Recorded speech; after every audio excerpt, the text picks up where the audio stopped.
Hiya, I'm Jasper, and welcome to your video review for Resident Evil 1. Just Resident Evil. It's a movie starring Milla Jovovich, who is always a win, always a vamp, love her to death, and Michelle Rodriguez, who is always a win, always a vamp, love her to death, and then some other people, including like a discount Lance Reddick. So, as always, I'm going to give you the good, the bad, and the furry. To start with the furry, there's some tongue-lashy things, some dogs, and zombies, in case you consider those furry and or didn't realize this was a zombie movie. So moving on to the good and the bad.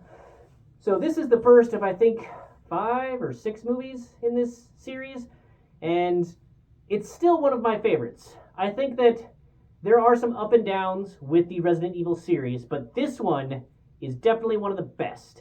I think that they lean really hard into the horror aspects of it, they do a couple of jump scares that are worth it, like they're justified, and they lean into like the scary nature of the zombies. And yeah, this movie I think has excellent pacing, and you get to discover what is happening in the world along with one of our main characters. So I like a lot of times when movies use that to help with dialogue that otherwise might be a little bit clunky if they were just like, hey, you know that thing that we already know about and we've been doing for years? Hey, let's explain it to each other for no reason because we both know about the thing, but you know, there's an audience watching now. So they don't do that as much with this because you have somebody who doesn't have their memory, and so they have to explain some things to them. And I think that that's a great way of doing it.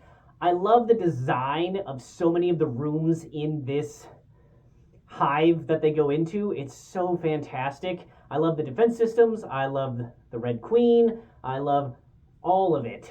And is there some characters that seem to have a bit more plot armor than others?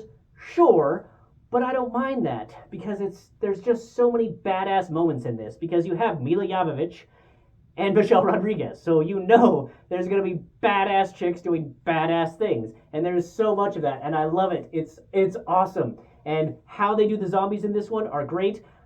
I do think that the Special Forces guys take a little bit too long to realize that headshots are a thing, but other than that, I thoroughly enjoyed the pacing of this movie, the scale, the scope. There is just there's a couple little bits of times where it's like, all right, this movie is old enough where the CGI doesn't quite hold up today, but I feel like it would have then, and they also realized the expense of CGI and whatnot, so there is minimal CGI, and it's okay. It doesn't take me out of the action because I think that it's justified when used. So, yeah, I definitely recommend this movie. And one thing that I will caution you with the Resident Evil movies is that pretty much every single one of them that I can remember, they, like, if you ended it, boom, that you could end it.